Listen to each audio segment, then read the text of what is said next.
Caríssimos irmãos, caríssimos fiéis, nós estamos para terminar as obras. Se alguém quiser nos ajudar, nós agradecemos de todo o coração. Precisamos ainda uns últimos trabalhinhos. Precisamos então ajuda, seja monetária, seja também alguém que quiser oferecer os seus braços. Nós não recusamos. Hoje Nosso Senhor sobe uma barca, e essa barca é ameaçada, e a ameaça é uma tempestade terrível. Tudo isto aconteceu em figura e realidade. Na realidade, porque essa barca realmente existiu e ela quase afundou. Em figura, porque Nosso Senhor, sendo Deus, dirige os acontecimentos de maneira que eles exprimam o que Ele quer que eles exprimam. Só Deus pode fazer isso. Deus faz falar os acontecimentos. Nós não podemos. Deus pode. Nós podemos num teatro, mas Deus pode com os elementos. Num teatro a gente representa alguma coisa, porque nós podemos fingir alguma coisa. Mas Deus, Ele tem o poder sobre todas as coisas. Então Ele faz com que os acontecimentos falem, ensinem o que Ele deseja. Nosso Senhor então não só ensina com palavras, também com os ventos e os mares. E o que quis Nosso Senhor nos ensinar neste episódio? O que quis Nosso Senhor ensinar aos apóstolos e também a nós com essa tempestade? Ele quis falar da sua paixão e da paixão da igreja. No meio da tempestade, Nosso Senhor dormia. Ele dormia como Jonas, o profeta Jonas, que dormia na barca no meio também de uma grande tempestade. E os marinheiros vieram acordar Jonas, assim como os apóstolos acordam Nosso Senhor no Evangelho de hoje. Eles acabaram pedindo a Jonas para invocar o seu Deus. E Jonas disse que venerava o Deus verdadeiro, o Criador do céu e da terra. Eles ficaram com muito medo. E eles então, no final, perguntaram a Jonas qual era a solução para aquela tempestade. E Jonas disse que a solução era jogá-lo no mar. E, tendo feito isso, se deu uma grande bonança, uma grande tranquilidade. Pois bem, Jonas era a imagem de Nosso Senhor. E a tempestade hoje é uma imagem do que vai se passar na Semana Santa. Nosso Senhor dorme e os discípulos o acordam dizendo: Senhor, salvai-nos que perecemos. E Nosso Senhor responde: por que temeis, homens de pouca fé? Nosso Senhor dorme como homem, mas como Deus Ele vela. Na sua infalível providência, e nenhum fio de cabelo cai de nossas cabeças sem sua permissão. Nosso Senhor vela como Deus, e é neste ponto que a fé dos apóstolos vacilava. Mais tarde, Nosso Senhor dormirá de novo, e será também durante uma terrível tempestade, a tempestade da paixão. Ele dormirá não sobre o lenho de uma barca, mas sobre o lenho da cruz. Ele dormirá e será posto no sepulcro, e novamente os apóstolos merecerão esta repreensão, homens de pouca fé. Nosso Senhor repreenderá, pois eles não quiseram acreditar naqueles que o haviam visto ressuscitado. Levantando-se então Nosso Senhor impera aos ventos e ao mar, e se faz uma grande bonança, isto é, uma grande tranquilidade. Ora, quando cessa uma tempestade, os mares e os rios continuam a se agitar por algum tempo, pois é assim da natureza da água, de não encontrar um repouso imediato. Aqui é o contrário. Nosso Senhor fala e tudo entra numa grande tranquilidade. Assim se passa também com as almas. Quando Nosso Senhor fala, quando Nosso Senhor está presente, quando Nosso Senhor intervém, Ele põe a paz nos corações. Deus é tranquilo de São Bernardo e tranquiliza todas as coisas. Assim fez Ele com os apóstolos no domingo da Páscoa. Os tranquilizou, pax vobis, disse Ele ao entrar onde estavam reunidos os apóstolos. Assim fará Ele no final da crise pela qual passa a igreja de hoje, uma terrível tempestade que agita a barca de São Pedro. Os inimigos da igreja cercam de todas as partes, penetraram dentro da igreja, como disse São Pio X, como constatou Dom Lefebvre e como nós vemos com nossos olhos hoje. Os inimigos estão movendo uma guerra implacável contra a fé católica, guerra aberta quando excomungam Dom Lefebvre e Dom Antônio, guerra sorrateira quando propõe a Campos um acordo. Campos caiu e a tempestade aumentou. Os fiéis, os padres, cada um de nós, com o coração angustiado, procura socorro. Senhor, salvai-nos que perecemos. E nosso Senhor responde, como no Evangelho de hoje: o que temeis, homens de pouca fé? São João Bosco teve um dia um sonho. João Bosco teve muitos sonhos durante a sua vida. Nosso Senhor instruía através de sonhos, como ele instruiu São José várias vezes. São João viu a igreja como uma barca assaltada por vários barcos que a rodeavam, e nesses barcos se encontravam os inimigos. A luta era terrível, e as armas dos inimigos eram as falsas doutrinas. E finalmente a igreja encontrou repouso ao se cercar de duas colunas. Uma representava a Eucaristia, ou seja, a missa, ou seja, o sacrifício. O sacrifício de Jonas: lançai-me no mar e tereis paz. Nosso Senhor foi lançado no abismo da morte e nós tivemos paz pelo seu sangue. E esse sangue é de novo derramado sobre o altar. Por isso que o altar é de pedra, porque a pedra é o Cristo. E o nosso Senhor de novo derrama o seu sangue, que está no cálice que o recolhe. E esse sangue é que nos traz a paz.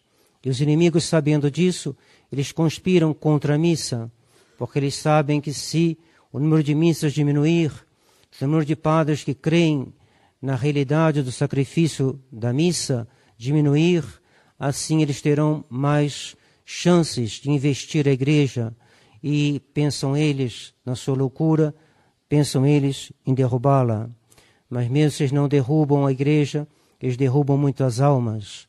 Quantos milhões de almas já abandonaram a fé católica depois do concílio?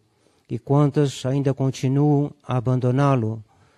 A abandonar esta fé, ou então a tê-la deformada pela renovação carismática, deformada pelos movimentos de doutrina incerta ou certamente errônea, como são os focolares, o neocatecumenato e vários outros movimentos que vão corroendo a fé católica através das doutrinas modernistas, liberais e progressistas. Nosso Senhor, então, imitando a Jonas, ou melhor, realizando aquilo que Jonas havia figurado, Nosso Senhor também foi lançado então no abismo da morte, foi transpassado, lançado, ou seja, atravessado com a lança. E assim Ele nos deu a paz, pois sem remissão e sem efusão de sangue não há remissão dos pecados. E sem remissão dos pecados não há paz para o coração de um pecador. A outra coluna era Nossa Senhora, terrível inimigo do demônio. Nossa Senhora é como um exército em linha de combate. Nossa Senhora que venceu todas as heresias sobre a terra. Nossa Senhora que o padre Garrigou-Lagrange chamava de Nossa Senhora do horror. Horror do erro, horror do pecado, horror do ecumenismo, horror do liberalismo, horror de tudo que separa de Deus. O demônio não teme nada tanto quanto a devoção por Nossa Senhora. Nossas irmãs que estão abrindo a escolinha se consagraram a Deus no Instituto Nossa Senhora do Rosário. Nossos amigos de Maringá que se preparam para partir para a Ordem de São Domingos, que podemos chamar também de Ordem do Santo Rosário. Eis aí exemplos do que devem nos ajudar a rezar mais o Rosário, a procurar o socorro que a fé nos proporciona, a fé na mediação universal da Virgem Maria. Principalmente nos últimos tempos, escreve São Luís Grignon de Montfort, Maria Santíssima será terrível contra o demônio. O demônio, sabendo bem que pouco tempo lhe resta para perder as almas, redobrará a cada dia seus esforços e seus ataques. Ele suscitará em breve, escrevia São Luís Grignon de Montfort, no século XVIII, século que não se terminaria sem que a França fosse afogada no sangue dos mártires da Vendéia, e sem que o seu rei, Luís XVI, fosse guilhotinado. O demônio, dizia São Luís Grão de Montfort, suscitará em breve perseguições cruéis e terríveis emboscadas. Observemos esses dois procedimentos preditos por São Luís Grão de Montfort. Cruéis perseguições e terríveis emboscadas. Emboscadas como houve em Campos, como houve no Barru, como houve com os cristeiros. Emboscadas em que aquele que entrega as armas pensa entrar numa era de tranquilidade e encontra uma amargura ainda pior do que aquela que precedeu esse gesto, essa decisão, essa falsa confiança numa pessoa que não merecia. Assim nós devíamos estar atentos, seja simples como as pombas, mas prudentes como as serpentes, dizia Nosso Senhor. E é por isso que Mons. Lefebvre retirou a assinatura que ele havia feito num pré-acordo com Roma. Ele passou uma noite em branco e ele dizia, eu escutava a voz de Dom Pucci, fundador do Se Ensina ou Não, me dizendo, Dom Lefebvre, o que o senhor está fazendo? Não faça isso. O senhor vai entregar a fraternidade de São Pio X, o senhor vai entregar a tradição na mão dos inimigos. E de manhã ele mandou o padre do Chalar, corre lá, diz que eu retiro a minha assinatura. Nós não queremos, nós queremos coisas antagônicas. Os modernistas querem retirar a realeza social de Nosso Senhor sobre as nações. Os modernistas querem descristianizar a sociedade e nós queremos cristianizá-la. Não é possível nós nos entendermos. Retirou então essa assinatura. E é por isso que a fraternidade não faz acordo com Roma, porque Roma ainda está dominada por pessoas que não querem o bem da igreja. Por pessoas, esse combate não está terminado. A luta continua, durará tempo que só Deus sabe, mas o que é necessário é que a gente peça a Nossa Senhora, porque não sou eu nem ninguém que poderá ter a lucidez que necessária para um combate tão sobrenatural.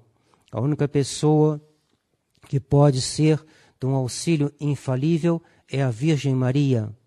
A única pessoa criada é a Virgem Maria, pois ela sabe penetrar as artimanhas e ciladas do demônio. O demônio é um ser superior a nós, é uma natureza superior à natureza humana e, portanto, é necessário ser de uma penetração que não está ao nosso alcance. Nós temos que recorrer à Virgem Maria, pois só ela pode nos dar esse auxílio para não só ficar firme quando houver uma perseguição aberta, cruel, e aí é o sangue dos mártires que corre, e o sangue dos mártires é semente de novos cristãos, ou então quando ela é uma emboscada. E para isso é necessário estarmos bem unidos à Virgem Maria. Nossa escolinha não tem outro objetivo que não formar almas que estejam bem unidas a Deus, formar almas que sejam capazes de assumir alguma posição na sociedade, mas ao mesmo tempo que estejam bem unidos, bem divertidos, bem cientes, bem lúcidos a respeito da situação real do mundo moderno, que não se deixem levar por ilusões. Madame Cronier, que foi a fundadora do ramo beneditino da nossa congregação, pedia 3 graças especiais para o seu diretor: rezar a missa como um santo, fazer grandes progressos na vida interior e estar ao abrigo das ilusões. É a Virgem Maria que nos obterá essa graça, estará ao abrigo das ilusões. Ele, o demônio, suscitará terríveis emboscadas aos servidores fiéis e aos verdadeiros filhos de Maria, que mais trabalho lhe dão para vencer. É principalmente a estas últimas e cruéis perseguições do demônio que se multiplicarão todos os dias. Notem bem o que diz São Luís Grão de Montfort: todos os dias. Logo devemos combater sem descanso. O Père Emmanuel diz que talvez haja uma reação da opinião pública do espírito católico sobre as autoridades civis Ele escrevia isso no século XIX, ele dizia, talvez haja um pequeno Domingo de Ramos, haja uma mudança dessa decadência que de século para século vem se agravando, protestantismo, Revolução Francesa, Revolução Comunista, Vaticano II, né? A gente vê uma descida constante, os governos cada vez mais socialistas, governos católicos já não existem, então há uma agravação. Ele dizia, mas talvez haja um ímpeto, uma retomada, uma reação católica, mesmo que haja essa reação, o mal voltará a dominar até a vinda do Anticristo. E por isso São Luís Grande Montfort nos diz, é principalmente a estas últimas e cruéis perseguições do demônio que se multiplicarão todos os dias. Não nos prometamos tempos de descanso, devemos nos preparar para tempos de combate, que se multiplicarão todos os dias até ao reino do Anticristo. Nisso São Luís Grande Montfort concorda com Père Emmanuel, que acha que essa situação, essa curva da história, os comunistas gostam muito de falar do senso da história, dizendo que eles possuem o senso da história, o sentido da história. Pois bem, quem possui o sentido da história é a Virgem Maria, é São Luís Grande Montfort, é a Igreja Católica, são esses grandes escritores antiliberais que perceberam que há uma linha e que essa linha está predita na Escritura e que há um sentido na história e que a Igreja detém o segredo desse sentido, não só do sentido final, que é a glória de Deus, mas também nas suas peripécias, nos seus altos e baixos, nas suas retomadas e todos esses acontecimentos que irão se agravando, mesmo que haja uma reação católica, eles irão se agravando até chegar ao reino do Anticristo e a vitória final de Nosso Senhor e da Igreja. A tempestade descrita no Evangelho de hoje nos ajuda a compreender em que tempos vivemos. A tempestade ameaça afundar a barca da Igreja e Nosso Senhor dorme. Ele dorme como homem, mas como Deus ele não dorme. Nós poderíamos pensar que na crise atual, crise em todas as instituições humanas, crise em todos os planos da vida humana, nós poderíamos ser tentados a pensar o que Deus não permita, de que Nosso Senhor dorme e que Ele se esquece de nós. Santa Teresinha dizia, se Ele dorme na cela do meu coração, eu me guardarei bem de acordá-lo, pois esperarei em paz o dia radioso da eternidade. É ela que tem razão. É dela que Nosso Senhor gosta, porque ela, por causa da sua fé. Nosso Senhor repreendeu aos apóstolos a falta de fé. Porque temeis homens de pouca fé. Nós devemos, no meio do combate, guardar uma fé serena. Monsenhor Lefebvre gostava de dizer, sempre pensei que nós devíamos agir corretamente e deixar o resto nas mãos de Deus. Eis aí a atitude do católico. No meio da mais terrível tempestade, da guerra mais terrível que os inimigos podem fazer contra a Igreja, o católico faz o seu dever e fica em paz. Fé de Nossa Senhora, que em momento algum duvidou da divindade e da missão de seu Filho, que em nenhum momento duvidou da sua ressurreição. Para com a Igreja é a mesma coisa, a Igreja é divina, e já que Nosso Senhor é a sua cabeça, que nós somos seus membros, essa Igreja, ela é eterna, ela participa das prerrogativas de Deus Ele mesmo.